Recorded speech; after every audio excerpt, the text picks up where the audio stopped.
चिराग पासवान से कम बिल्कुल नहीं चाहिए। जहां मलाह की आबादी 3.5 लाख से ज़्यादा है। मुकेश सहनी कोशिश कर रहे हैं कि गोपालगंज कांग्रेस को दे दें।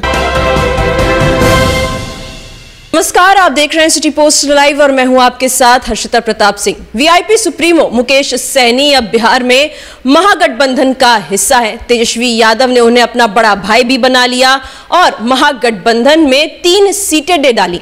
आखिर मुकेश सहनी को और उनकी पार्टी को इतना तवज्जो मिलने का महागठबंधन में क्या कारण हो सकता है? इस पर चर्चा करने के लिए हमारे साथ मौजूद है हमारे डायरेक्टर श्रीकांत प्रत्युष जी। सर, कहा जा रहा था कि मुकेश सहनी की 2 सीटों पर बात चल रही है, लेकिन 3 सीटें जो कि काफी ज्यादा मानी जा रही है वीआईपी पार्टी के लिए, आखिर क्या वजह है कि इतनी सीटें महागठबंधन में मिल गई उन्हें?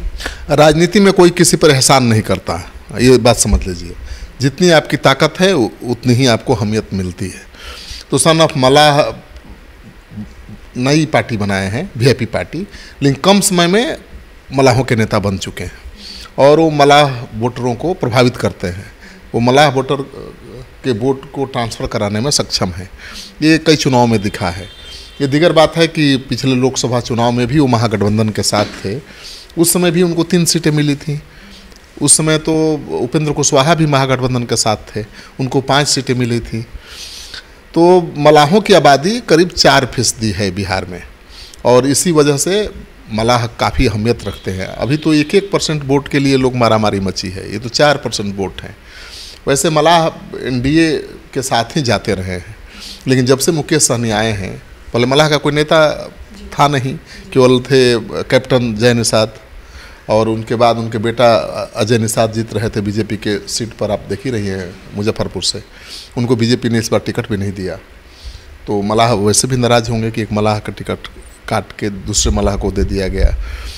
हालांकि मलाह को ही दिया है बीजेपी ने, लेकिन उसको दिया है जिसको बीजेपी ने पिछले चुनाव में अजय निषाद ने हराया था, उसी को बीजेपी ने अपना उम्मीदवार बना दिया है और वो बागी तेवर में है, कांग्रेस में आ चुके हैं। दूसरी तरफ मुकेश सहनी इंडिया गठबंधन में शामिल हो गए हैं, उनको भी तेजस्वी यादव ने 3 सीटें दी हैं।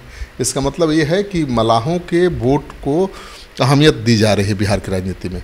अगर मुकेश सहनी में ये क्षमता नहीं होती कि मलाह के वोट बैंक को ट्रांसफ़र करा सकते हैं तो उनको सीट नहीं मिलती। लेकिन उपचुनावों में अकेले भी लड़कर उन्होंने अपना दमखम दिखाया है और कई बार तो उनकी वजह से ही एनडीए और महागठबंधन के उम्मीदवारों की हार भी हुई है, इसलिए उनको अहमियत दी गई है। बीजेपी के साथ जाना चाहते थे लेकिन बीजेपी से बात नहीं बन पाई। बीजेपी से नाराज़गी भी है क्योंकि पिछली बार महागठबंधन को छोड़कर विधानसभा चुनाव एनडीए के साथ उन्होंने लड़ा था आखिरी क्षण में। 11 सीटें भी मिली थी, 4 विधायक भी जीते थे, लेकिन सभी विधायकों को बीजेपी ने तोड़ लिया। सन ऑफ मलाह मुकेश सहनी को मंत्री पद से हटा दिया क्योंकि एमएलसी बनाना था ना, उनको एमएलसी बनते तभी तो मंत्री रहते। बीजेपी ने एमएलसी नहीं बनाया, उनको सरकार से बाहर कर दिया, उनके 4 विधायकों को आप अपनी पार्टी में मिला लिया।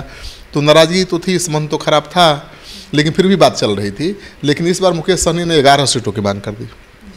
फिर कम हुए, नीचे उतरे तो कहा कि चिराग पासवान से कम तो बिल्कुल नहीं चाहिए। तो बीजेपी ने छोड़ दिया कि ठीक है, अब जाइए, इतनी सीटें हमारे पास नहीं है।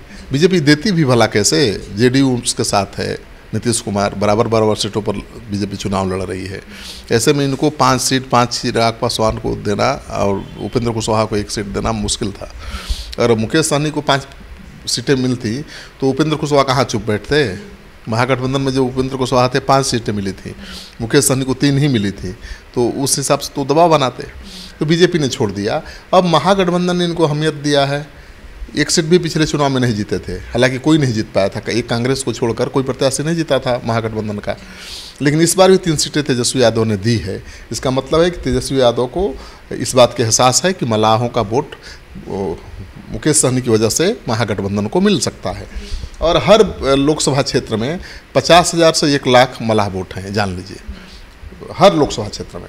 और सबसे ज़्यादा अब देखिए मलाहों की संख्या कहा जाता है कि 3 से 4% के आसपास है बिहार में। और मुजफ्फरपुर, दरभंगा, औरंगाबाद, उजियारपुर, खगड़िया लोकसभा सीट पर मलाह निर्णायक भूमिका में है। तो आप गिन लीजिए, मुजफ्फरपुर 1, दरभंगा 2, औरंगाबाद 3, उजियारपुर 4, खगड़िया 5 सीटों पर निर्णायक भूमिका में मलाह है। अगर उनका वोट ट्रांसफ़र हो गया महागठबंधन की तरफ तो 5 सीटों पर तो मुश्किल हो जाएगी एनडीए की। और सबसे बड़ी बात है कि मुजफ्फरपुर एकलौती ऐसी सीट है जहां मलाह की आबादी 3.5 लाख से ज़्यादा है और उन लोगों का वर्चस्व है वहाँ पर। कैप्टन जय नारायण निषाद वहाँ से हमेशा चुनाव जीतते थे, फिर इसके बाद उनके बेटे अजय निषाद लगातार 2 बार से चुनाव जीत रहे थे, तीसरी बार भी जीत ही जाते, लेकिन बीजेपी ने पता नहीं क्यों उनको बदल दिया, अब कांग्रेस में आ गए हैं। तो मलाह निर्णायक वोट बैंक है और सबसे बड़ी बात है कि मलाह संपन्न है, वो मछली पालन का काम, मछली मारते हैं, मछली बेचते हैं, तो उस बहाने रोजगार देते हैं लोगों को। और मछली मारने के काम में भी कई लोगों को रोजगार मिलता है, बेचने के काम में भी रोजगार मिलता है। तो एक मलाह से कई लोग जुड़े रहते हैं रोजगार की वजह से, और जो उनके चलते जिनकी रोजी रोटी चलती है वो तो उनके प्रभाव में होंगे। तो वोट तो अपना 4% ही है, लेकिन उनसे जुड़े हुए और भी लोग हैं, दूसरे जाति के लोग जो कहेंगे वही करेंगे, चाहे उनके प्रभाव में है। तो मलाहों की ताकत बहुत ज़्यादा है, मलाह सुखी संपन्न भी है। तो ये कह सकते हैं कि तेजस्वी यादव ने मुकेश सहनी को साथ करके बड़ा दाव खेल दिया है एनडीए के खिलाफ, और ये मुश्किल खड़ी कर सकती है एनडीए के लिए। बिल्कुल खड़ी कर सकती है। देखिए 1990 के दशक में मंडल कमंडल की राजनीति शुरू हुई थी और इस दौर में बिहार में संख्या बल की ताकत के दम पर यादव समाज जो 14% है सत्ता हासिल करने में कामयाब रहा था। और लालू यादव कितना दिन बिहार की राजनीति पर राज करते रहे। उस समय उनको ओबीसी ईबीसी कैटेगरी के लोगों का भी समर्थन प्राप्त था, लेकिन मुसलमानों का समर्थन प्राप्त था, लेकिन धीरे धीरे आगे चलकर आरजेडी यादव और मुसलमानों की पार्टी बन गई। ओबीसी ईबीसी उससे दूर होते गए और इस वजह से लालू यादव कमज़ोर पड़े। लेकिन अब तेजस्वी यादव फिर से नया प्रयोग कर रहे हैं, वो ओबीसी ईबीसी को साथ लेकर चल रहे हैं। पिछड़ी अति पिछड़ी जातियों पर फोकस है उनका। उन्होंने यादवों की संख्या कम कर दी है, मुसलमानों की संख्या कम कर दी है, ज़्यादा उम्मीदवार दे रहे हैं पिछड़ा अति पिछड़ा समाज से। तो जो वोट बैंक है नीतीश कुमार का, बिहार में एक बात समझ लीजिए कि लालू यादव पिछड़ों के नेता है और नीतीश कुमार अति पिछड़ों के नेता है। तो पिछड़ों से ज़्यादा आबादी अति पिछड़ों की है, ठीक है। नीतीश कुमार क्यों बैलेंसिंग फैक्टर बने हुए हैं बिहार की राजनीति में? क्योंकि वो पिछड़े समाज के बड़े नेता हैं। और लालू यादव भी क्यों उनका अस्तित्व नहीं मिट रहा है? क्योंकि वो भी पिछड़े समाज के नेता है। यादव उनके साथ है, मुस्लिम बीजेपी की वजह से उनके पक्ष में गोलबंद रहते हैं। तो कभी ख़त्म नहीं होंगे लालू यादव या तेजस्वी यादव। राजनीति में उनका दबदबा हमेशा कायम रहेगा। अब हार जीत तो कुछ केवल यादव मुस्लिम से होगी नहीं, दूसरी जातियों का भी समर्थन चाहिए, खास तौर पर उन जातियों का जिनकी संख्या सबसे ज़्यादा है। तो अति पिछड़ों की आबादी सबसे ज़्यादा है बिहार में, तो उनको जो साथ लेकर चलेगा वहीं बाजी मारेगा। तो तेजस्वी यादव ने इस बार प्रयोग किया है। आपने देखिए पूर्णिया में पप्पू यादव के लिए सीट नहीं छोड़ा तेजस्वी यादव ने, वहाँ अति पिछड़ा समाज की एक महिला बीमा भारती को उम्मीदवार बना दिया। औरंगाबाद में जो राजपूतों की सीट मानी जाती है वहाँ पर एक कुशवाहा को टिकट दे दिया। तो प्रयोग चल रहा है जो तेजस्वी यादव का, वो अलग प्रयोग है। लोकसभा में भले चुनाव नहीं जीत पाए, लेकिन विधानसभा में इसका बहुत इम्पैक्ट दिखेगा। तो सन ऑफ मलाह को तेजस्वी यादव ने बहुत ज़्यादा अहमियत दी है। नहीं तो लग रहा था कि तो अब मैदान से बाहर हो जाएंगे, बीजेपी ने सीट दिया नहीं। महागठबंधन में पता नहीं चल रहा था कि क्या होगा, क्योंकि महागठबंधन से भी पंगा ले चुके थे मुकेश सहनी। बीजेपी ने तो उनकी पार्टी को तोड़ा ही था, तो लग रहा था कि वो अलग थलग पड़ जाएंगे। लेकिन आखिरकार तेजस्वी यादव ने बाजी मार ली, उनको मिलाकर एक 5 सीटों पर तो बहुत बड़ी चुनौती, 5-6 सीटों पर बड़ी चुनौती एनडीए की बढ़ गई है। ये कह सकते हैं हम कि तेजस्वी यादव लंबी प्लानिंग में है, क्योंकि उन्होंने कल भी कहा कि हमारा साथ सिर्फ लोकसभा के लिए नहीं बल्कि विधानसभा के लिए भी है। बिल्कुल, वो लोकसभा के जरिए प्रयोग कर रहे हैं जिसका लाभ उनको विधानसभा में बहुत ज़्यादा मिल सकता है। देखिए केवल मुस्लिम और यादव के बल पर तेजस्वी यादव सीएम नहीं बन सकते हैं। उनको अगड़ों का भी समर्थन चाहिए, उनको अति पिछड़ों का भी समर्थन चाहिए, और इस पर फोकस कर रहे हैं। अगड़ों को भी टिकट दे रहे हैं। जगदानंद के बेटे को बक्सर से लड़ाया है चुनाव, और भी कई ऐसे भूमिहार हैं जिनको चुनाव मैदान में उतारा है। मुन्ना शुक्ला को वैशाली से। तो तेजस्वी यादव कह रहे हैं कि A to Z की पार्टी है उनकी, माई बाप की पार्टी है, यानी हर जाति मजहब के लोगों को साथ लेकर चलने की कोशिश करते हैं। लालू यादव के साथ तो हर समाज का हर तबका पहले था, 16 समाज को छोड़कर। वही प्रयोग तेजस्वी यादव दोहरा रहे हैं। अंतर बस इतना है कि ये भूमिहार और राजपूत को भी साथ लेकर चलने की कोशिश कर रहे हैं। अब ये सवाल अलग है कि भूमिहार और राजपूत ब्राह्मण कितना भरोसा करेंगे तेजस्वी यादव पर, क्योंकि बीजेपी में उनको ज़्यादा अहमियत नहीं मिल रही है। बीजेपी टेकन फॉर ग्रांटेड ले रही है कि भूमिहार कहाँ जाएंगे, मेरे ही वोटर हैं, राजपूत कहाँ जाएंगे, मुझे ही वोट देंगे, ब्राह्मण तो कहीं जा ही नहीं सकते। तो जो बीजेपी का ये भ्रम है ये टूट सकता है। हो सकता है कि जहाँ राजपूत उम्मीदवार हो, राजपूत उसके पक्ष में गोलबंद हो जाए, चाहे वो किसी पार्टी से हो। जहाँ ब्राह्मण उम्मीदवार हो, ब्राह्मण उसके पक्ष में गोलबंद हो जाए, चाहे वो किसी दल से हो।